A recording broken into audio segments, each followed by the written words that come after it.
Rufia, this morning we have a number of stories before us. Today, I said earlier on, congratulations to the Utukpa Ishekiri. Do you know what that means? Utukpa. Light of God of Ishekiri, of the Weri Kingdom. So you know it's like a version of Atukpa. Yes. And it was such a colorful ceremony. I was watching it live on Arise yesterday. But, big stories this morning around the coalition of opposition parties, if I can put it that way. That's COOP, Coalition of Opposition Parties, releasing a statement with regards to the Electoral Act of 2026, amongst other stories. Your take on them? You call them Coalition of Opposition Parties? COOP. I call them Coalition of Opposition Jokers. Kuj. Is money just breaking? 8 days after the president signed this bill into law, they are now. The question we should ask them is, what did they do about the process when it started? They have members in the National Assembly. Did they call all their members and say, ensure you stand your ground? And kudos to those members that did stand their ground. Yeah. But did they call them together? Is it by going to take turns in protests in front of the National Assembly? That was the case. What did they do extra? After the thing has been signed into law, now you are coming out and saying, we reject this for democracy. And you were looking where they were doing it.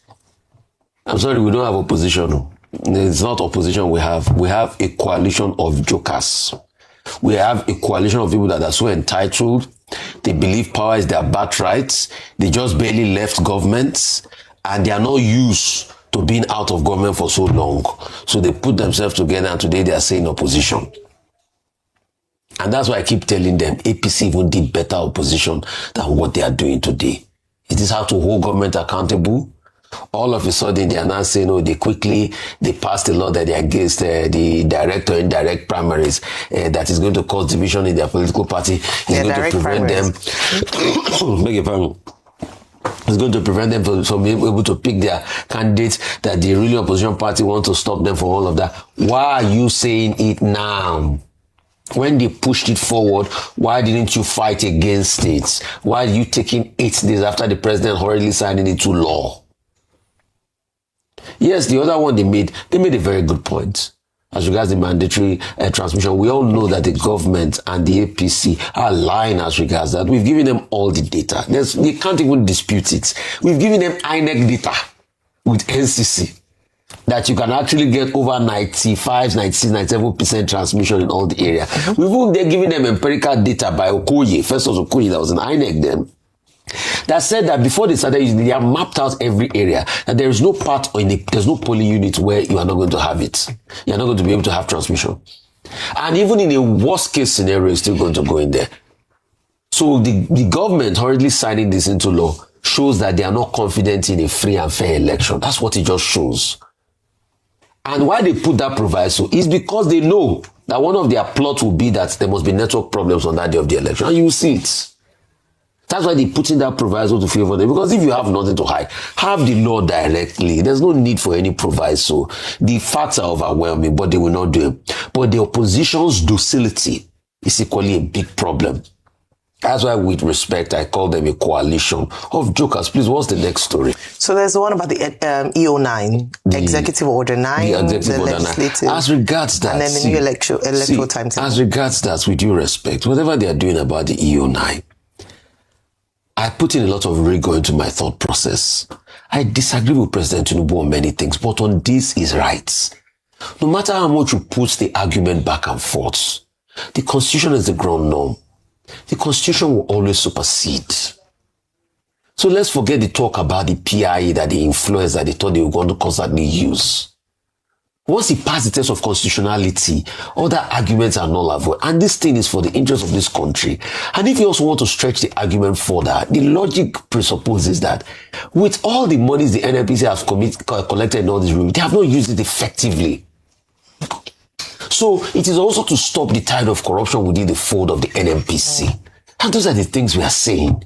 Then what we can now hold the government accountable for in this argument is that you that you are collecting revenue, you are equally not using it. So the NNPC you are trying to side court, you are equally as complicit at the NNPC, and that's why we must hold them accountable. Right. I think that's the argument. And as regards January timetable, maybe more, they are saying I should wrap up, maybe a more proceedings newspaper we'll talk about review, it. Perhaps. Okay, very quickly.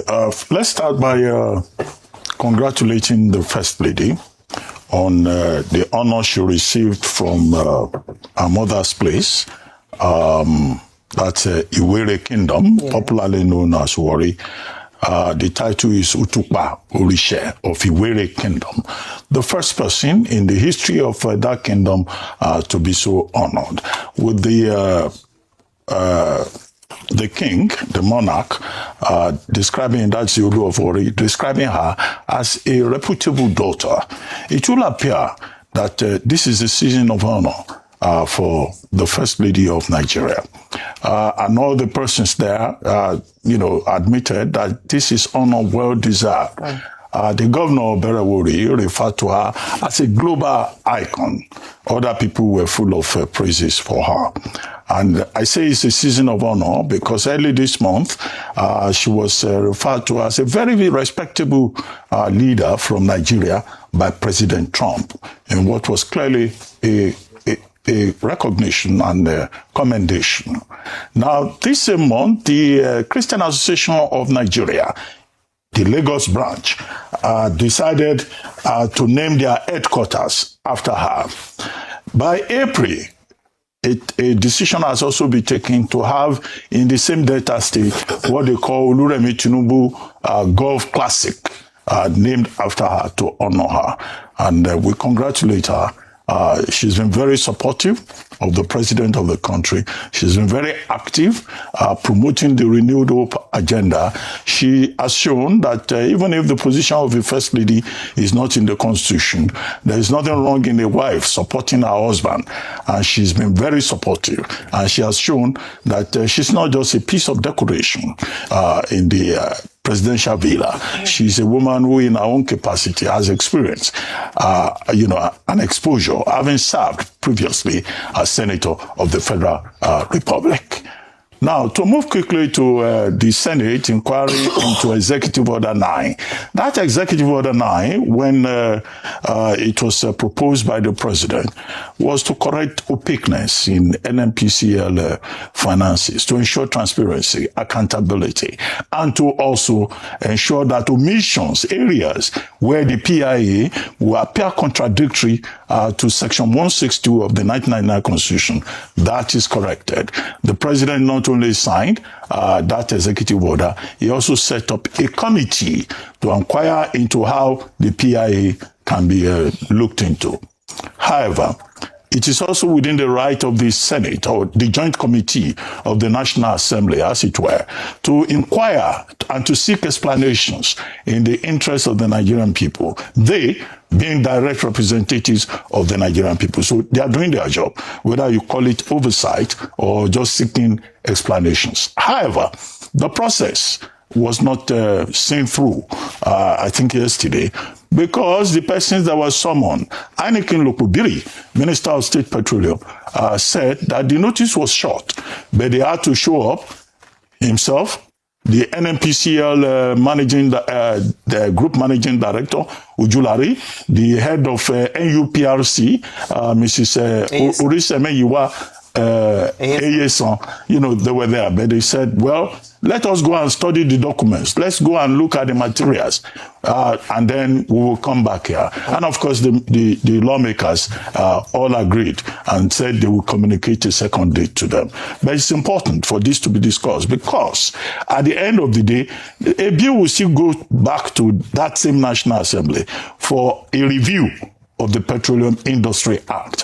And it's not just about revenue. There are other issues about frontier exploration, about the rights of host communities. All of those other details will need to be looked into. So I think it's a procedural thing. As for the political parties, now, better late than never, every election cycle, the Electoral Act is discussed, either before or after. It doesn't matter that they are just bringing their grievances to the table now.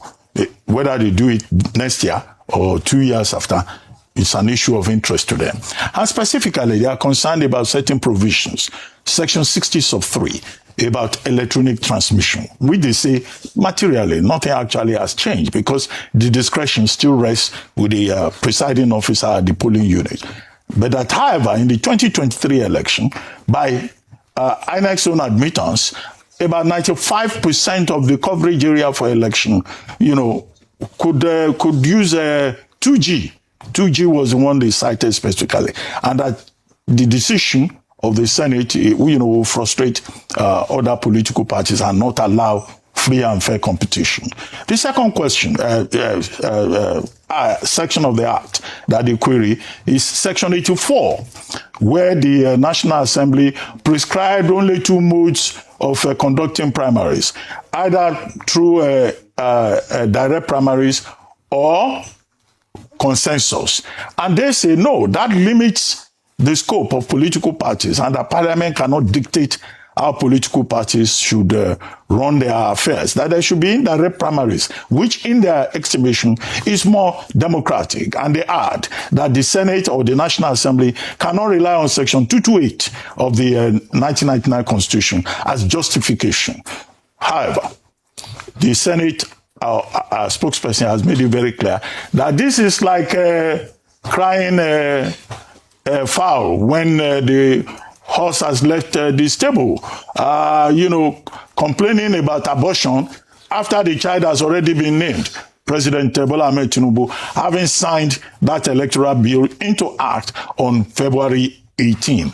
But a caveat was given that they can process their complaints through their representatives in parliament. And then, the National Assembly will still look at those their complaints. So it's good for them to complain. It's also good for the National Assembly to say, we will look into your grievances. Whether they will do so or not before the election remains to be seen.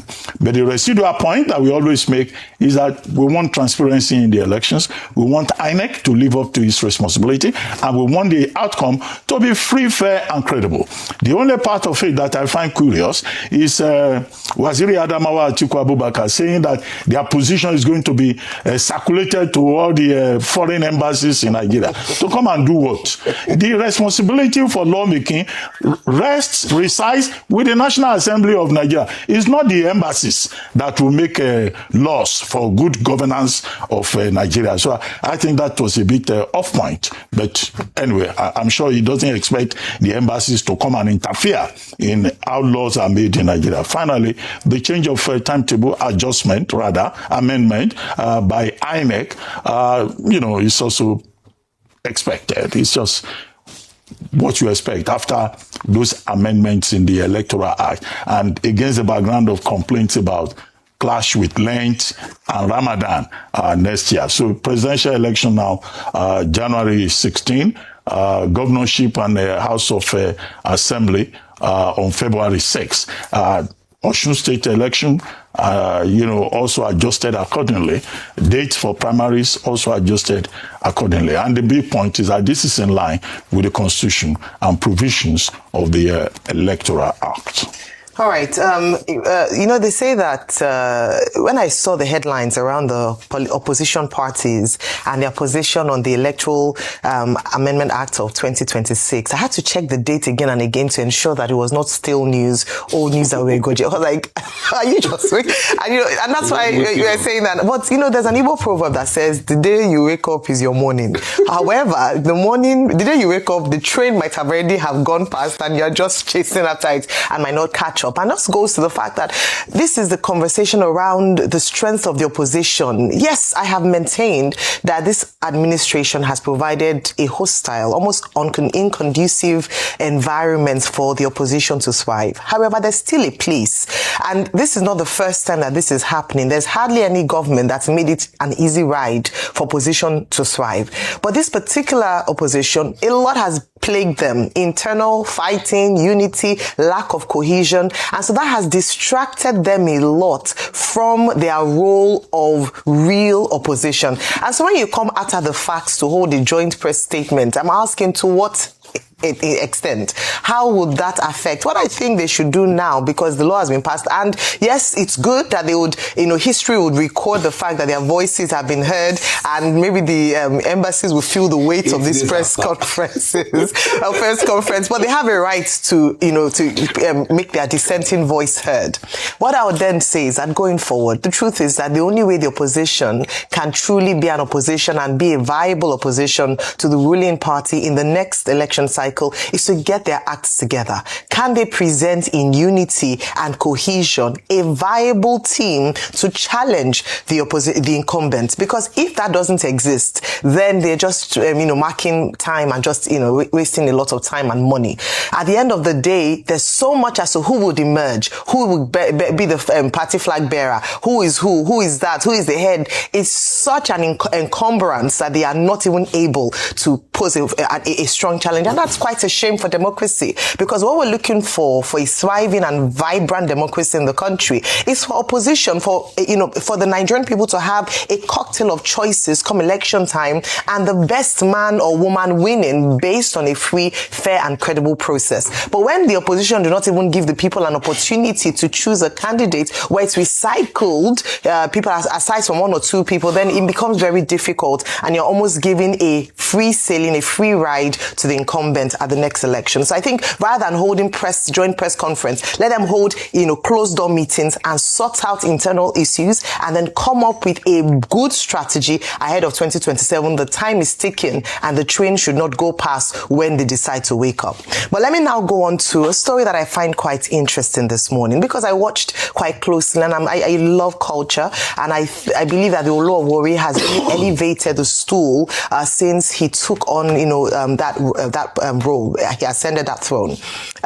First Lady Oluwemi Tinubu, in a carnival-like homecoming, went to the Warri Kingdom, which is her maternal heritage.